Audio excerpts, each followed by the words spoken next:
All right, so it is day 4 of our Duralast Week to Wicked presented by CPP. And we got a bunch of good stuff going on today. Core support, radiator, all the plumbing up there.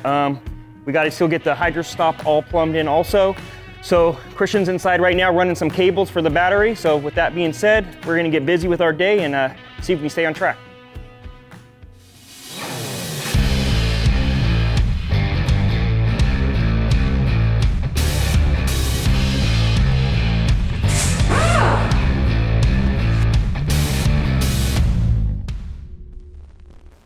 Since we are pretty tight down below, we have the shifter out, so we're gonna do a little low car conversion, which we'll show you in a second, but we might as well fill the transmission up now. It's much easier. We're gonna replace this shifter ball socket with the new low car one. It's got a spline top end on it, but this is gonna allow us to offset it, swivel it, and get into a comfortable position for driving.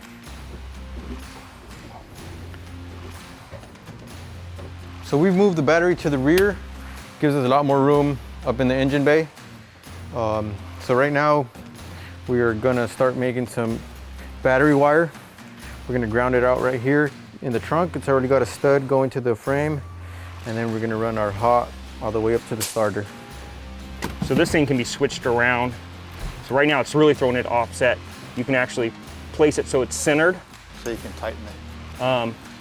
And then we'll be able to loosen these up, and this will swivel also, so you can really fine tune your grip. But we'll do that once the seat's in there. That way we can really position it where it's really comfortable. But yeah, it's a pretty tricky unit.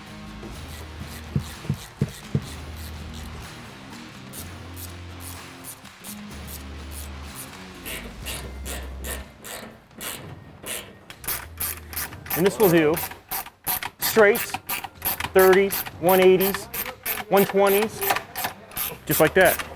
So this is a custom reservoir we made for this new big inner fender panel. This is going to work with the new core support system and the radiator that we have over there. It's pretty custom stuff. So there's a blind fastener that you can't get to back here. There's a speed net that's going to clip on. And we just use some tape and a pin and laid out a mark directly above the center of the hole. Put the tape on the fender, transferred that mark across the top of the fender so we can see where to go. Then measured down the distance from here to the hole, lined it all up, and Jason was good. He got lucky. I don't know which it is, but it lines up. The two pieces go in, all the holes match, and when we're done, that's the overflow for the radiator in the inner fender. So United Pacific hooked us up with some LED taillights, and that's what I'm gonna do now. It's pretty straightforward.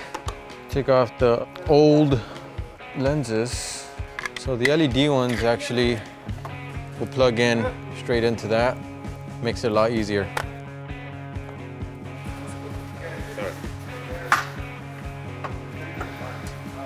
Okay. That's my knuckles.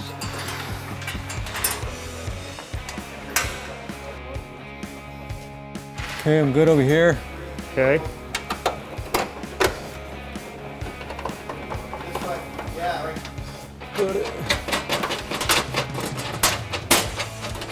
Just come back a little bit more. Keep coming, right there. Okay, let's get that bottom one in. How's that?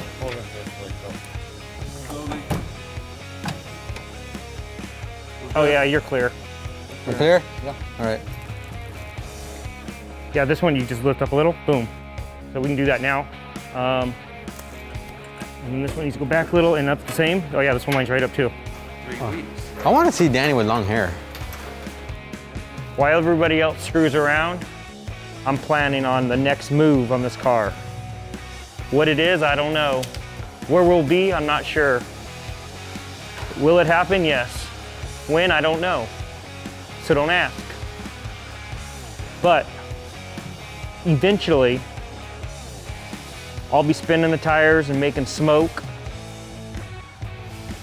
and calling that Week to Wicked sayonara. Got it? Yep. You guys got the, oh, here's the. I got my side. Good. These buckets.